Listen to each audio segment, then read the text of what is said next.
এই ফিলিস্তিন খ্রিস্টানরা দখল করে নিয়ে গিয়েছিল 100 বছর পর। 100 বছর পর এই বাইতুল আকসা দখল করলো সুলতান গাজী সালাউদ্দিন আইয়ুবী রাহিমাহুল্লাহ। ইরাকের কুর্দিস্তানি সুলতান গাজী সালাউদ্দিন আইয়ুবী রহিমাহুল্লাহ ফিলিস্তিন দখল করলেন 100 বছর পর। কত বছর? 100 বছর পর তিনি দখল করলেন। 100 বছরে বাইতুল আকসা খ্রিস্টানদের দখলে ছিল।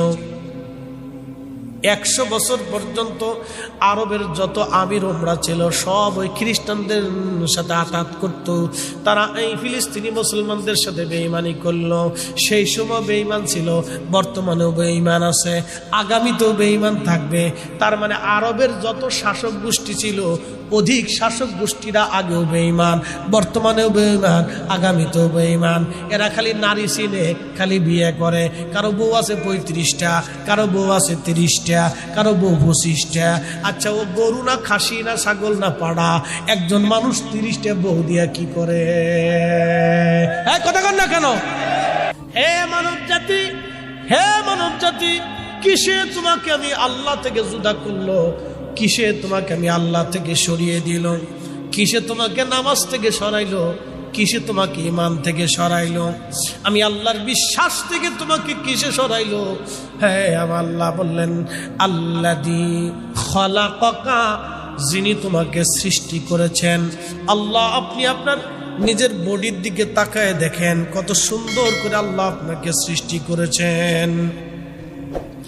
আপনি হাতের দিকে তাকান, আঙ্গুলের দিকে তাকান। একটা আঙ্গুল যদি নষ্ট হয়ে যায়, 1000 বছর যদি আপনি চেষ্টা করেন, একটা আঙ্গুল আপনি বানাইতে পারবেন না। আপনার একটা চোখ যদি নষ্ট হয়ে যায়, কোটি বছর যদি আপনি চেষ্টা করেন, আপনি একটা চোখ বানাইতে পারবেন না। আল্লাহ কত সুন্দর করে আপনাকে সুন্দর অবয়ব দিয়ে আল্লাহ আপনারে বানাইছে। আল্লাযী খালাকাকা, যিনি তোমাকে সৃষ্টি করলেন। ফাসাওয়াকা, তিনি তোমাকে সুবিন্যস্ত করলেন। ফাআদালাকা, তিনি তোমাকে সুঠাম করলেন, শক্তি দিলেন। যদি শক্তি বুঝতে চান, তোর প্যারালাইসিস রোগীর কাছে সিলেট উসমানী হসপিটালে যায় দেখবেন বহু প্যারালাইসিস রোগী, হাজার হাজার কোটি কোটি টাকা আছে, কিন্তু হাতে শক্তি নাই। ঠিক কিনা? 1 মাস অবাস হয়ে গেছে, শক্তি নাই, হাতে শক্তি নাই, পায়ে শক্তি নাই, কিন্তু ব্যাংকের মধ্যে কোটি কোটি টাকা পড়ে আছে, বিরাট বড় জমি আছে। সন্তানরা লন্ডন আমেরিকাতে প্রবাসী হিসেবে তারা চাকরি বাকরি ব্যবসা বাণিজ্য করে। তারা ফোন দেয়, বাবা কেমন আছো? কিন্তু বাবার মনে শান্তি নাই, কারণ বাবাটা আজকে প্যারালাইসিস রোগে একটা বশ হয়ে গেছে। আজকে হাতে শক্তি নাই, আঙ্গুলে শক্তি নাই, হাত আছে কিন্তু শক্তি নাই, পা আছে কিন্তু শক্তি নাই। এই জন্য আল্লাহ বললেন ফাআদালাক, আমি তোমাকে শক্তিশালী করলাম, আমি তোমাকে সুঠাম করলাম, তোমার চোখে আলো দিলাম, তোমার ঘ্রাণ শক্তি দিলাম, কানে শোনার তৌফিক আমি আল্লাহ তোমারে দিলাম, তোমার আল্লামাহুল বায়ান, তোমার জবান দিয়া ভাষা আমি আল্লাহ তোমার শিক্ষা দিয়ে দিলাম। আমি আল্লাহ তোমার জন্য নানান রকমের ফলমূল খাবার দাবার আমি আল্লাহ তোমার জন্য সৃষ্টি করলাম। কাজী নজরুল কত চমৎকার আমাদেরকে শিখাই দিলেন, সুন্দর ফুল, সুন্দর ফল, মিঠা নদীর পানি, খুদা তোমার মেহেরবানি, খুদা তোমার মেহেরবানি। সুন্দর ফুল, সুন্দর ফল, মিঠা নদীর পানি, খুদা তোমার মেহেরবানি। তুমি কতই দিলে রতন, ভাই বড়াদার পুত্র স্বজন। আল্লাহু আকবার। বাচ্চাকে দেয়, জোরে বলেন। সুম্মা জাআলা নাসলাহু মিন সুলালাতিন মিন মাইন মাহিন।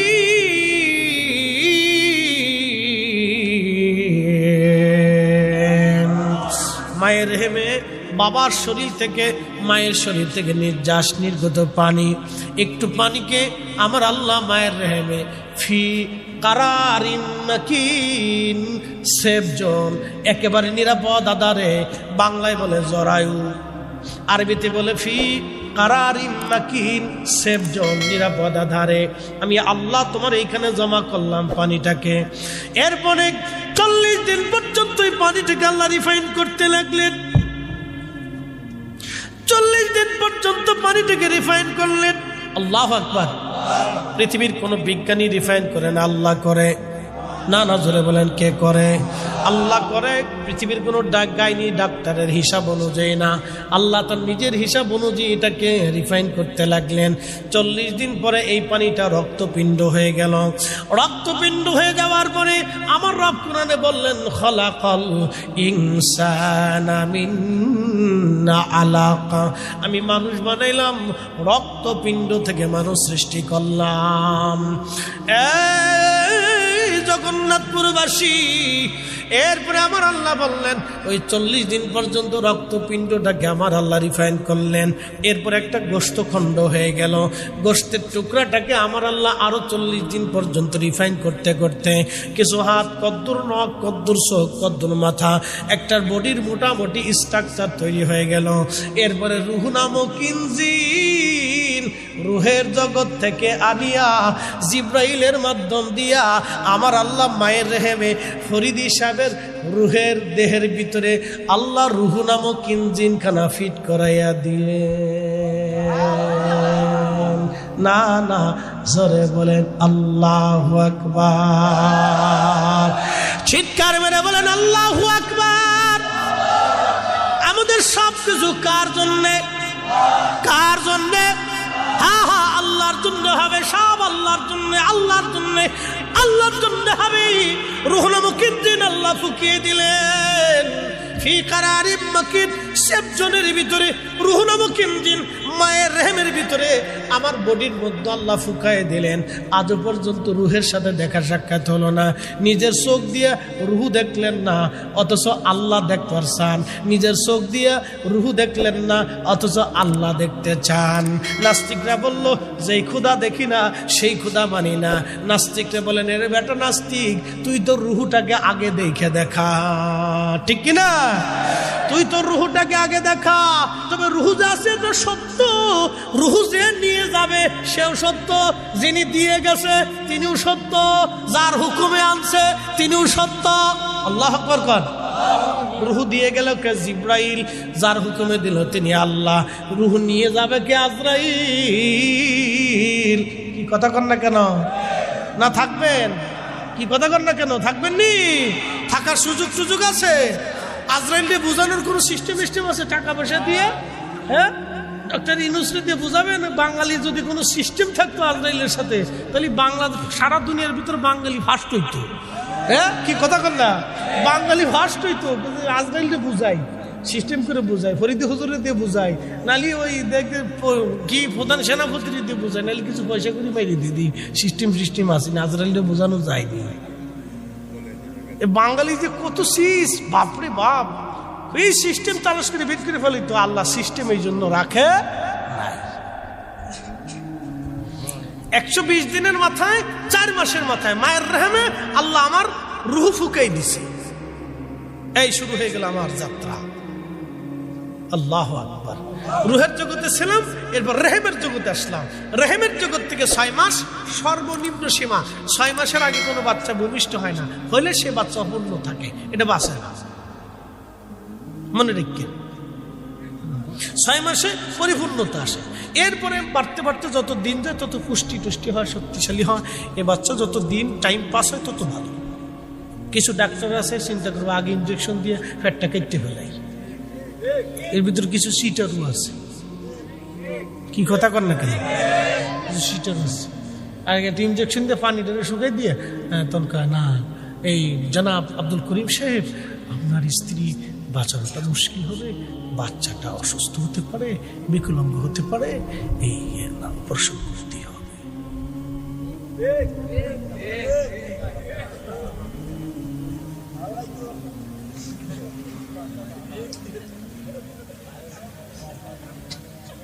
গোপন কথা কয়ে দিলাম আর কি, এই সিস্টেম আর কি। কই যাবে? কি এক দেশে যে বাস করি ভাই, কেমনি যে আল্লাহ আমরা বাসায় রাখছে আল্লাহ ছাড়া কেউ জানে না। পানির ভিতরে ভেজাল, খাবারে ভেজাল, ফলে ভেজাল, ফানের ভিতরে ভেজাল। কি খেলেন ভাই? ফান কয়টা লাগে? খেলেন ভাই ফান কয়টা লাগে? মাশাআল্লাহ, হাসিটা খুব চমৎকার, লোক ভালো। আপনার জায়গায় দাওয়াত করতে গেছে, খুব কষ্ট করে দাওয়াত করছে। আমার ভাই বারবার নিম্ন চাপ দিছে, হেঁটে গেছে, যাই বুঝাই সুঝাই দাওয়াত করে এসে। খুব ভালো, সহজ সরল মানুষ। রাইগে গেলে আবার খুব শিখে যায়, খুব হিট হয়ে যায়। সহজ সরল মানুষ যারা যারা দেখবেন যে ন্যায়পরায়ণ মানুষ, তারা রাইগে যায় তাড়াতাড়ি, 2 নম্বরে দেখতে পারে না। কথা ঠিক আছে না? সহজ সরল মানুষ খুব রাইগে যায় খুব তাড়াতাড়ি, এখন হ্যাঁ চিনতে যাই। যাক, আমরা দোয়া করি আল্লাহ তাদের পরিশ্রমকে কবুল করুক, বলেন আমিন। আল্লাহুম্মা তো খুব মনোযোগ দেন। যে কথা বলছিলাম, আল্লাহু আকবার, আল্লাহর সৃষ্টির রহস্য আমার এই সামান্য জানার থেকে আপনাদেরকে সামান্য থোড়া শুনাইতেছি। এর চেয়ে আরো কত গবেষণা আছে। ইয়া রাব্বি, আল্লাহু আকবার। তো মায়ের রেহেমের ভিতরে সেফ জন্য আল্লাহ রেখে জিব্রাইলকে দিয়ে আল্লাহ আমাদের রুহু ফুকাই দিলে, আবার নেওয়ার সময় আরেকজন নিয়ে চলে যাবে।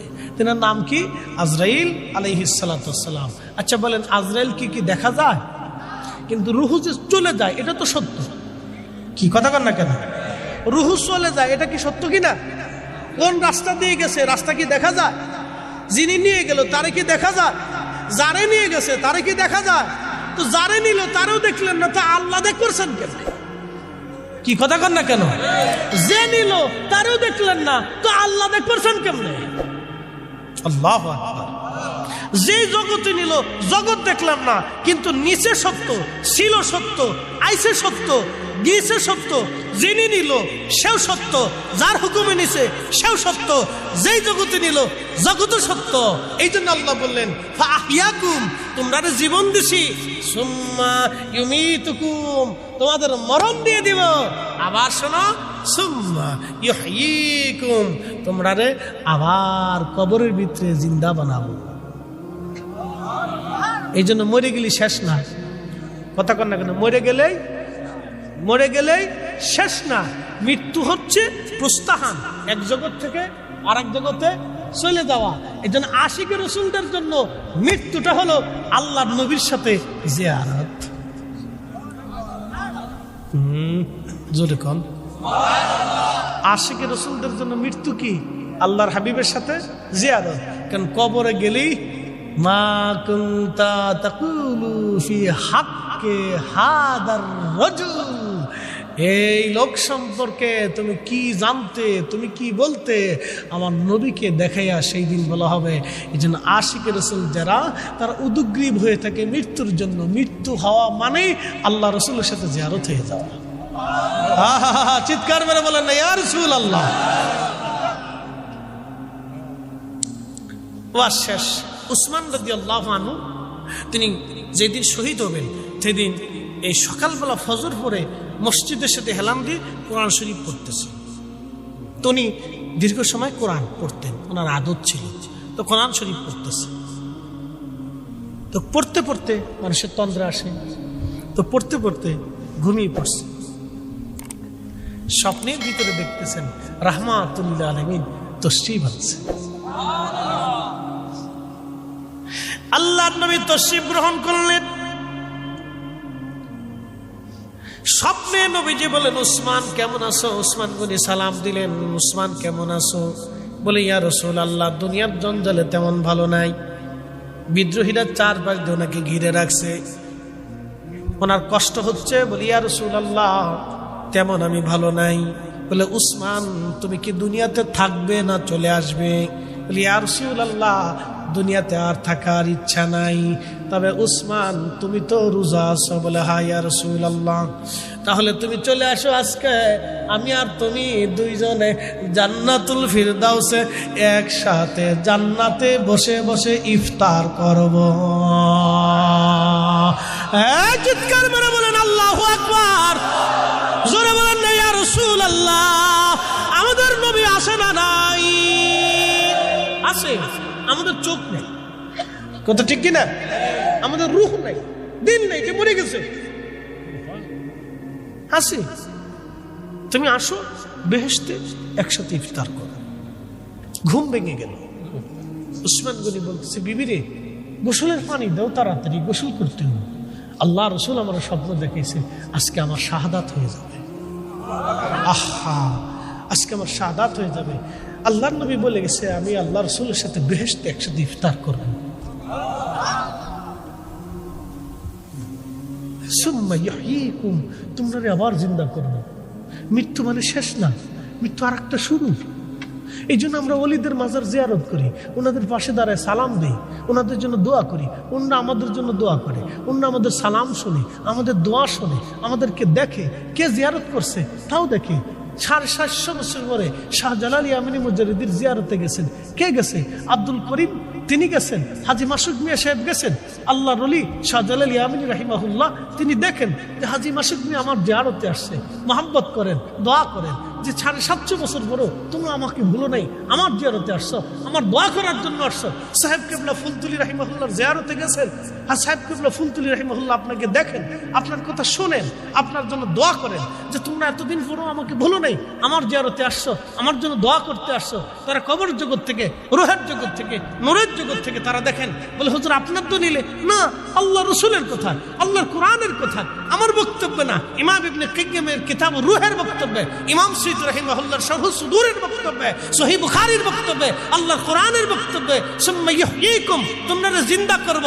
ওয়ালা তাকুলু লিমান ইউকতালু ফি সাবিলিল্লাহি আমওয়াত, যারা আল্লাহর পথে মারা যায় তোমরা তাদেরকে মৃত মনে করিও না, বাল আহইয়া, তারা জিন্দা, ওয়ালাকিন লা তাশউরুন, তোমরা বুঝো না।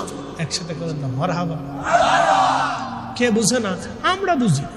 মানে আপনি মানলে মানেন, না মানলে না, কথা ক্লিয়ার, ভেজাল টেজাল নাই। আল্লাহ আমরা জিয়ারত করার তৌফিক দিক, বলেন আমিন।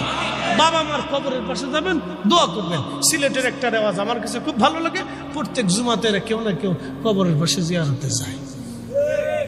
সারা দেশে এটা আমি কোথাও পাইনি, সারা দেশে আর কোথাও নাই। আমি বাংলাদেশের এমন কোনো জেলা নাই যেই জেলায় না গেছি। জেলার রাস্তা কোনটা কেমন হেঁটেও আমি জানি। আমার কাছে জিজ্ঞেবেন যে কোন জেলার কোন দিক দিয়ে কোন দিক দিয়ে, আমি কই দেবো বসে বসে। তা বাংলাদেশের সব জেলার ভাত আমার ফেটে ঢুকছে, কোনোটা বাদ গেছে না। একবার পাহাড় পর্বত, জোর জঙ্গল, সাগর নগর, সমুদ্রের কিনারা, জঙ্গলের ভিতরে, সুন্দরবনের ফাঁসে, সব জায়গায় গেছি। আল্লাহ সব জায়গায় আমরা ওয়াজ করেছি ইনশাআল্লাহ। তো প্রিয় উপস্থিতি, ভাই আমার, সিলেটের এই রেওয়াজটা আমার কাছে অত্যন্ত ভালো লাগে। এগুলি হযরত সাহেব কেবলা ফুলতুলি রাহমাতুল্লাহ আলাইহির খেদমতের বদলা। কথা কোন ঠিক কিনা? উনি শিখিয়েছেন, আপনারা শিখেছেন। আল্লাহু আকবার। ওনার মতো একজন রাহবার যদি সারা বাংলাদেশের 6টা বিভাগে 6 জন থাকতো, তাহলে বাংলাদেশে আহলে সুন্নাত ওয়াল জামাতের উপর দিয়ে সুডা ঘোরানোর মতো কোনো প্লেয়ার ছিল না। এই জোরে বলেন, জোরে বলেন, ঠিক কিনা? কোনো প্লেয়ার খুঁজে পাওয়া গেছিল না। النجوم والجبال والشجر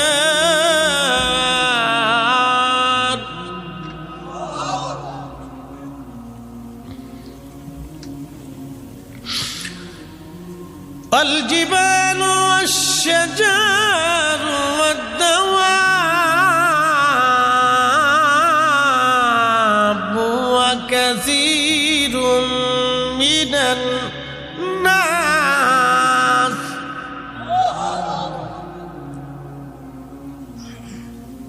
الشمس, সূর্য মাকে সিজদা দেয়। আল কমারু, চাঁদ আমাকে সিজদা দেয়।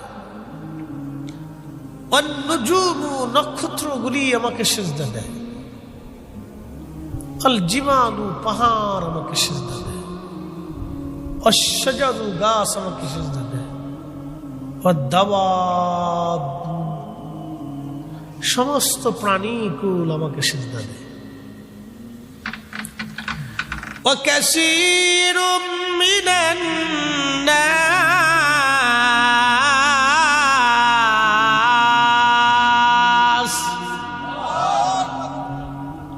মানুষ হতে কিছু মানুষ আমাকে সিজদা দেয়। আবার শোনেন, মানুষ হতে কিছু মানুষ আমাকে সেজদা দেয়, সবাই আল্লাহকে সেজদা দেয় না। আল্লাহু আকবার। সবাই আল্লাহকে, কথা কন না, সবাই আল্লাহকে, পৃথিবীর কোন হিন্দু আল্লাহকে সেজদা দেয়? সে সরস্বতীর সামনে মাথা নত করে, বলে কারণ কি? সরস্বতী তাকে বিদ্যা দেয়, সে সেটা বিশ্বাস করে। এই জন্য সরস্বতীর কাল্পনিক একটা মূর্তি তৈরি করে তার সামনে সেজদা দেয়। দেখবেন সরস্বতী একটা বেডির মতো। কি কথা, আমি কি ভুল বলতেছি? একটা বেডির মতো, মহিলার মতো সুন্দর করে তার সাজাইয়া, মানে 4টা হাত আছে, 2টা পা আছে, 3টা মাথা আছে, নাকি কেমন ধরনের কি সিস্টেম করে কাল্পনিক ভাবে তিনি তিনার মনের মতো তাকে একটা মূর্তি বানাইয়া সেজদা দিয়ে বলল, মা সরস্বতী তুমি আমাকে বিদ্যা দিয়ে দাও। এটা তার ধর্ম। সে তার মা সরস্বতীর সামনে বলে, মা সরস্বতী তুমি আমাকে বিদ্যা দাও মা, তুমি আমাকে মেধা দাও মা, তুমি আমাকে ফাঁস করাও মা, তুমি আমাকে এই A+ পাই দাও মা, তুমি আমাকে ডাক্তার বানাই দাও মা, তুমি আমাকে ইঞ্জিনিয়ার বানাই দাও। কথা ঠিক আছে কিনা? আর আমরা ফুলা পাই, পরীক্ষা যখন শুরু হইব 3 মাস আগে মাথার টুপি দেয়, টুপি দিয়ে মসজিদে যায়। পরীক্ষা টরীক্ষা দিয়ে আসার পরে মাথার তো টুপি নামায় না, রেজাল্ট দেওয়ার আগ পর্যন্ত মসজিদে যায়, আল্লাহরে বুঝায়, আল্লাহ আমার রেজাল্টটা যেন ভালো হয়, আল্লাহ আল্লাহ রেজাল্ট যদি ভালো নয় আল্লাহ মাই ফিডাইব, বাপে আর খাওয়ান দিত না, আল্লাহ আল্লাহরে বুঝায়, খুব পাম দেয়, আল্লাহ আপনি দেন, আল্লাহ A+ pi then, Allah result শেষ, টুপি নেই, আর মসজিদ চিনে না, নামাজও নাই, টুপিও নাই, কই গেছে খবর নাই। শয়তানে হাসে আর কত বড় সিটার, শয়তানে হাসে আর কত বড় সিটার। এই 3 মাস ধরে আল্লাহরে বুঝাইয়া এখন রেজাল্ট গেছে গা, মানে হেতাও গেছে গা। ফাওয়াইলুল লিল মুসাল্লিন আল্লাযীনা হুম আন সালাতিহিম সাহুন।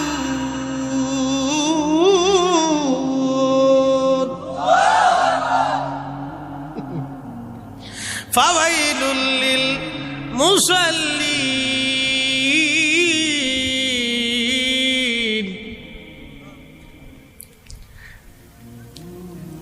চিন্তা করে এটা কত সালা, 3 মাস ধরে আল্লাহরে বুঝাইছি, আল্লাহ রেজাল্টটা ভালো করে দাও। আল্লাহ বলেন ফাওয়াইলুল লিল মুসাল্লিন, দুর্ভোগ ওই কপাল পোড়া নামাজি যেটা মানুষ দেখানোর জন্য নামাজ পড়ে। আমি নাম দিছি বিআই নামাজ। বিআই নামাজ বুঝছেন না আপনারা? নতুন বিআই বাইত গেছে বেড়াইতে, নামাজ যদি না পড়ে তো বিআই কিতা হইতো, এর লেগে বারবার বিআইর লগে মসজিদে যায়। শয়তানে কোনার দ্বারে হাসে, উরে সিটার, বিয়ের ডোরে নামাজ আইছে, আল্লাহর ডোরে নামাজ হয় না। নামাজ হবে কার ডরে? আর এক নামাজ হচ্ছে রাজনৈতিক নামাজ।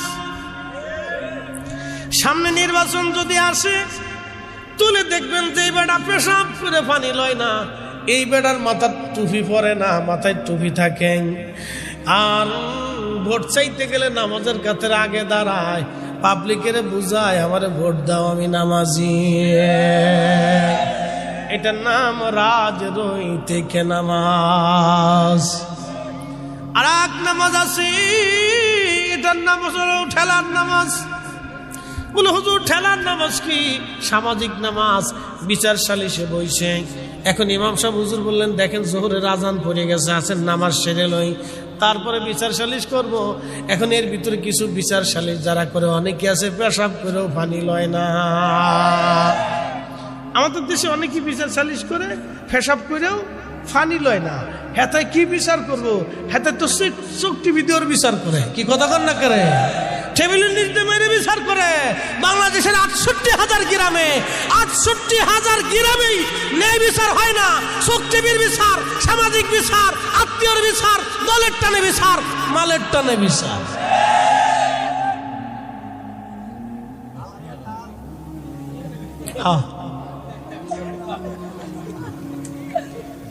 বিচার করে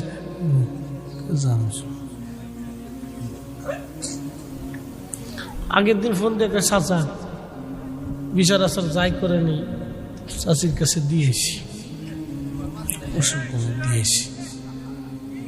চাচির কাছে দিয়েছি, যাই করেন যত দিকে ঠানটুন করে ঘোরাঘুরি যত পারাপারি করুন, ওই বিচার কিন্তু আমার দিকে ঘুরাই দিয়ে শেষ। আচ্ছা বলেন, কিয়ামতের ময়দানে বিচার কে করবে? হ্যাঁ, বাংলাদেশের প্রধান বিচারপতির ভ্যালু আছে? ও বেটা তো ওই দিন বস্ত্রহীন উলঙ্গ হইয়া উহুতে ঘুরে থাকবো, আর কাপ করবো।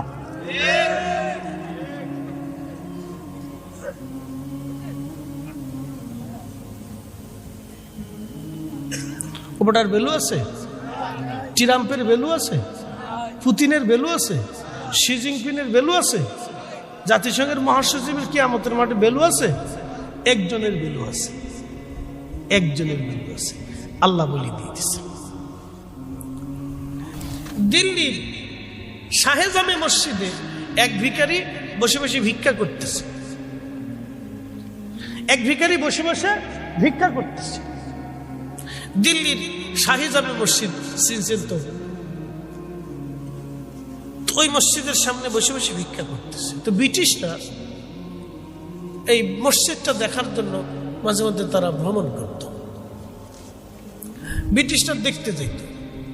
দেখবেন পৃথিবীর বড় বড় শিক্ষানুরাগী যারা, তারা বিভিন্ন জায়গায় ঘুরে ফিরে, আর আমাদের দেশের কুলা পায় না। স্কুল থেকে, কলেজ থেকে কোথাও যদি সব ভ্রমণে বের হয়, তাহলে বাসের যান শেষ করে ফেলায়। বেডা নাচে, বেডি নাচে, সেরা নাচে, সেরি নাচে, মাস্টার নাচে, ছাত্র নাচে, ছাত্রী নাচে, একসাথেই নাচে, এক বাসের ভিতরে নাচে। মনে হয় যে এটা বাংলাদেশ না লুচ্ছেখানা, কোনো খুঁজে পাওয়া যায় না। কথা কর না, কি যে অবস্থা! এটা যদি শিক্ষা সফর হয় তো শয়তানি সফর কোন না? এই কথা কর না, জোরে বলেন। মেয়েরা বাসের ভিতরে নাচতেছে, এটা যদি শিক্ষা সফর হয় তো শয়তানি সফর কোন না? এটা কি শিক্ষা সফর হয়? এটি শিক্ষা সফর হইতে পারে? কখনই না। শিক্ষা সফর তো এরকম না। শিক্ষা সফর মানে ছেলেরা শিখবে কিছু, মেয়েরা কিছু শিখবে। তো এমন একটি স্থানে তাদেরকে নিতে হবে যেখান থেকে শিখে আসবে, বুঝে আসবে। তো এরকম স্থানে তো নেই না, নেই ঝড়ের ভিতরে, জঙ্গলের ভিতরে। ওখানে দিয়ে কি শিখবে? ওখানে দিয়ে প্রেম প্রীতি শিখবে, এছাড়া তারা কিছু শিখবে না। সোজা বাংলা বলে ফেললাম আর কি, ডাইরেক্ট অ্যাকশন হয়ে গেছে আর কি। বলা ঠিক না, তারপরে বলতে হবে। সমাজ নষ্ট হয়ে যেতে চাচ্ছে। এখান থেকে কি শিকার আছে? কিচ্ছু শিকার নেই। তেলের গাড়ি তেলে চলে,